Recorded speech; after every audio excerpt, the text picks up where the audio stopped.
The old lighthouse stood at the edge of the world. It was a relic from another time, perched on a cliff that overlooked a relentless sea. The wind howled constantly here, carrying with it the salty sting of the ocean and the echoes of distant storms. For years, the lighthouse had been abandoned, its light extinguished, its walls crumbling. But now, it had a new keeper. Daniel Cole was a man in search of solitude. He had once been a city dweller, surrounded by the noise and chaos of modern life. But that was before the incident that changed everything, before he lost everything.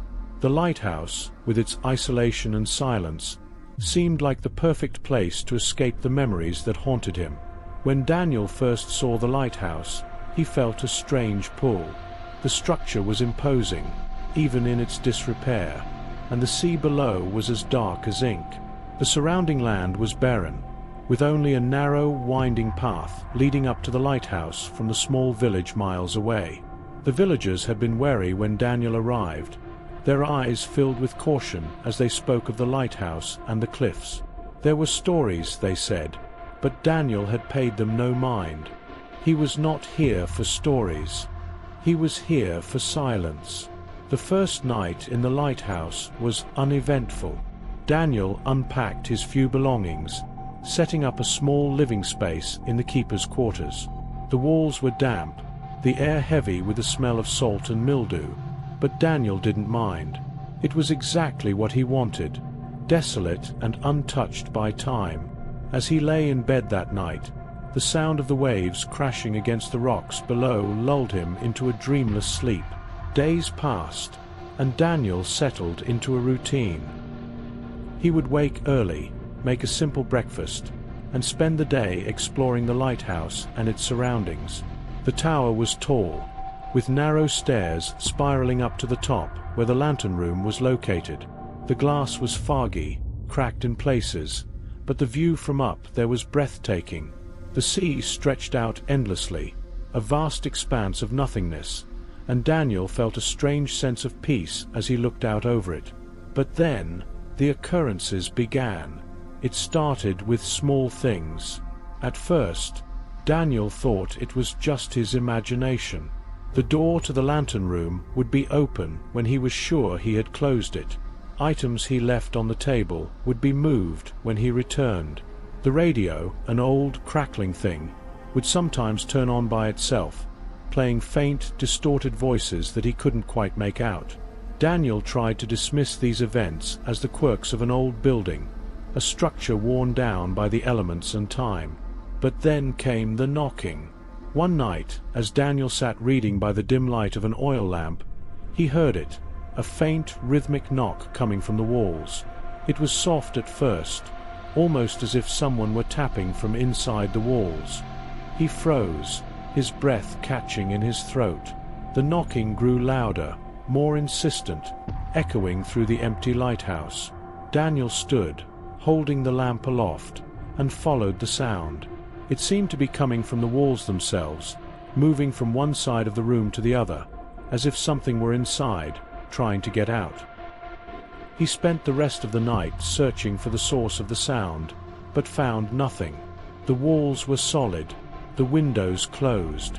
Yet, the knocking continued, growing fainter as the hours passed, until finally, just before dawn, it stopped. Daniel was left standing in the lantern room, his heart pounding, his mind racing with possibilities he didn't want to consider. The days grew shorter as winter approached, the nights longer and more oppressive. The fog rolled in thick from the sea, wrapping the lighthouse in a cold, damp blanket. Daniel could barely see beyond the glass windows of the lantern room, the world outside reduced to a shapeless mass of grey. The isolation that had once been a comfort now felt like a weight pressing down on him. One evening, as the fog enveloped the lighthouse, Daniel spotted something strange through the haze.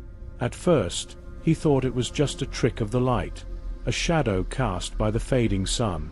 But as he looked closer, he saw that it was moving, slowly, deliberately, towards the lighthouse. It was a figure, dark and indistinct, barely visible through the thick fog. Daniel watched, his heart hammering in his chest, as the figure approached the base of the lighthouse and then disappeared from view. He waited, straining to hear any sound, but the night was silent. The figure never reappeared, and Daniel spent the rest of the night pacing the lantern room, his mind filled with questions.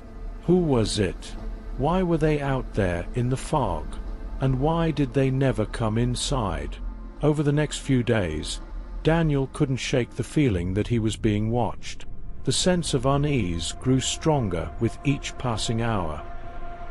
He began to see movement in the fog, fleeting glimpses of shadows that vanished the moment he tried to focus on them.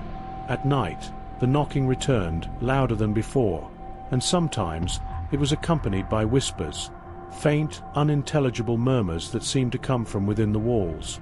Daniel tried to reach out to the village, but the radio signal was weak, the static overpowering any attempt at communication.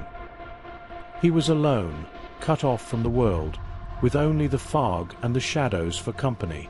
The whispers became more frequent as the days passed. They seemed to come from everywhere and nowhere all at once, filling the air with a soft, sinister hum. Daniel could never quite make out what they were saying, but the tone was unmistakable, mocking, taunting, as if the voices knew something he didn't. Sleep became impossible. Every time Daniel closed his eyes, the whispers would grow louder, and the knocking would start again, relentless and unyielding. He spent his nights wandering the lighthouse, trying to find the source of the sounds, but the lighthouse seemed to conspire against him. Doors that he swore he had locked would be open, and paths he had walked 100 times would suddenly lead to dead ends or places he didn't recognize. One night, as Daniel sat in the lantern room, trying to ignore the whispers, he heard something new, a low, mournful wail carried on the wind from the sea. It was distant at first, barely audible, but it grew louder, closer, until it filled the room with its eerie cry. Daniel rushed to the window, but the fog was too thick to see anything. The wail continued, rising and falling like the call of a lost soul, and Daniel felt a chill run down his spine. The next morning, Daniel found strange markings on the walls of the lighthouse. They were small, almost imperceptible scratches, but there was something unsettling about them. They seemed to form patterns, symbols that Daniel couldn't decipher. He spent hours trying to understand what they meant, but the more he stared at them, the more they seemed to shift and change before his eyes. The turning point came on a night when the fog was so thick that Daniel could barely see his hand in front of his face. The lighthouse felt more like a tomb than a sanctuary, the air heavy with a sense of impending doom. As Daniel sat in the lantern room, the whispers began again, but this time they were different, clearer, more distinct. He could finally make out words, but what he heard made his blood run cold. "Join us!" The words were repeated over and over, growing louder with each repetition. The knocking returned, but it was more frantic, more desperate, as if something was trying to break through the walls. The wail from the sea rose again, drowning out the whispers, filling the lighthouse with its mournful cry. Daniel couldn't take it anymore. He grabbed his flashlight and raced down the stairs, determined to find the source of the noise. As he reached the bottom, the door to the lighthouse swung open with a creak, revealing nothing but the thick fog outside. But then, through the fog, Daniel saw them, figures dark and indistinct, moving towards him. There were dozens of them, their shapes barely visible through the mist. Panic surged through Daniel as he backed away, but the figures kept coming, their movements slow and deliberate. The whispers grew louder, more insistent, echoing in his mind. The symbols on the walls seemed to glow in the dim light, pulsing with a sinister energy. Daniel felt a force pulling him towards the figures, a magnetic draw that he couldn't resist. As the first figure stepped into the lighthouse, Daniel saw its face, or rather, the lack of one. It was a shadow, a void in the shape of a person, with eyes that burned like embers. The figure reached out to him, its hand nothing more than a wisp of darkness. Daniel stumbled back, but the pull was too strong. The whispers filled his mind, drowning out his thoughts, leaving only one command: "Join us." The days that followed were a blur of confusion and terror. Daniel no longer knew what was real and what was a product of his deteriorating mind. The whispers were constant now, never leaving him in peace. The shadows moved freely through the lighthouse, their presence a constant, oppressive weight. The fog never lifted, trapping Daniel in a world of grey and shadows. He stopped eating, stopped sleeping, consumed by the need to understand what was happening. The symbols on the walls became an obsession. He spent hours tracing them, trying to unlock their meaning, but the more he tried, the more elusive they became. The figures in the fog became bolder, appearing at all hours, their hollow eyes watching him, waiting. One night, as Daniel sat in the lantern room, the door creaked open, and the figure stepped inside. It was the same one he had seen that first night, the one that had no face. But this time, it spoke. "You belong to us now," it whispered, its voice a cold, hollow echo. Daniel tried to speak, but the words caught in his throat. The figure moved closer, its presence overwhelming.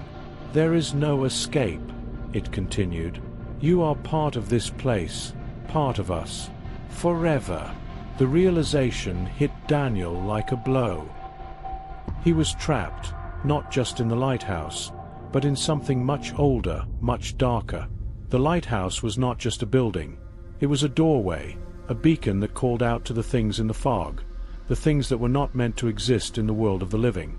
The last night in the lighthouse was the longest of Daniel's life. The fog was thicker than ever, the air heavy with a sense of finality.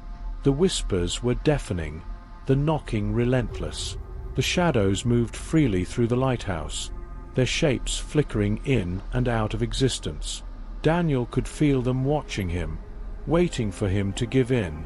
As midnight approached, Daniel made his way to the lantern room one last time. He knew what he had to do.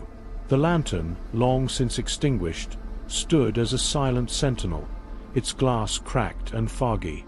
Daniel lit the wick, watching as the light flickered to life, casting long shadows across the room. The light seemed to push back the fog, if only for a moment. The figures in the shadows recoiled, their forms fading into the mist. But Daniel knew it wouldn't last. The light was a temporary reprieve, a fleeting moment of clarity in the midst of madness. He stood at the window, looking out over the dark sea. The wail rose again, louder and more mournful than ever. The figures in the fog began to reappear, drawn to the light, their hollow eyes fixed on Daniel. The lighthouse trembled, the very walls seeming to pulse with the rhythm of the knocking, the symbols glowing with an eerie light. Daniel closed his eyes, the whispers filling his mind, drowning out everything else.